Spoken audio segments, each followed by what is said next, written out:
guys. Today we are going to read my most favorite book. It's called The Invisible Boy. That's a real big word, invisible. So we'll point it out throughout the book and then we'll try to figure out what that means.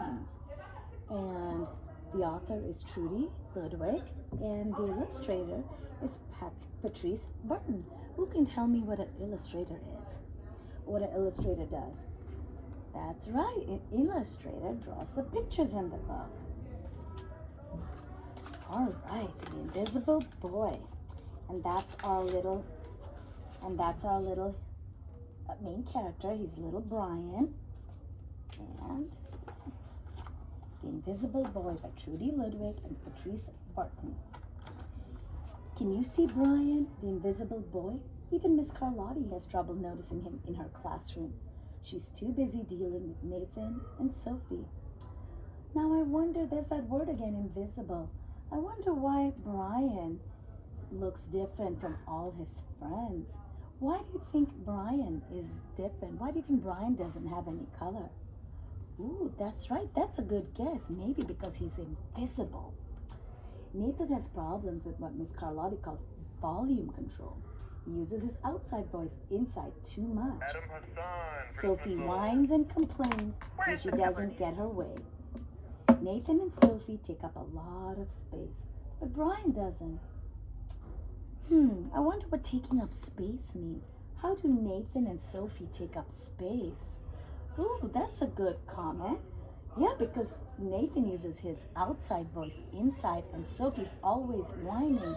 That's why the teacher has to pay more attention to them. That's what taking up space means. Good job. When the bell rings for recess, Micah and JD take turns choosing kids for their kickball teams.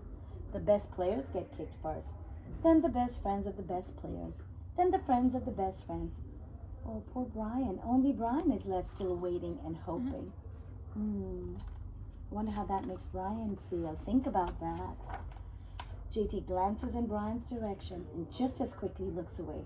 We've got enough players for each team, he tells the others. Let's play ball. How do you think Brian feels being left out? Yeah, probably sad. Have any of you ever felt left out? Oh, bet you have. Good connections. In the cafeteria, Madison and her friends talk about her birthday party. The rope swing over the pool was awesome, says JT. Yeah, so was the water slide, adds Fiona. That was the best pool party ever. I'm so glad you guys had fun, says Madison. Everybody did except Brian. He wasn't invited. At choosing time, while the other kids play board games and read, Brian sits at his table doing what he loves to do best.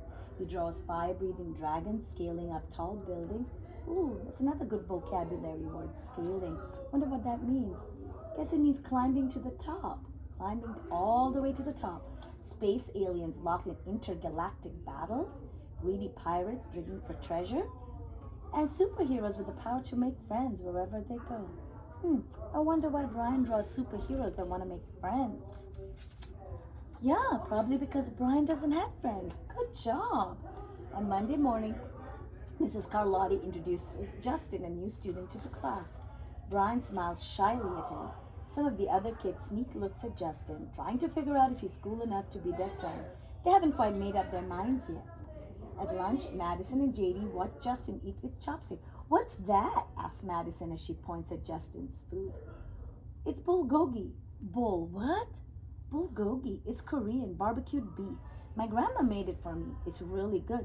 Do you want to try some? There's no way I'd eat bulgogi.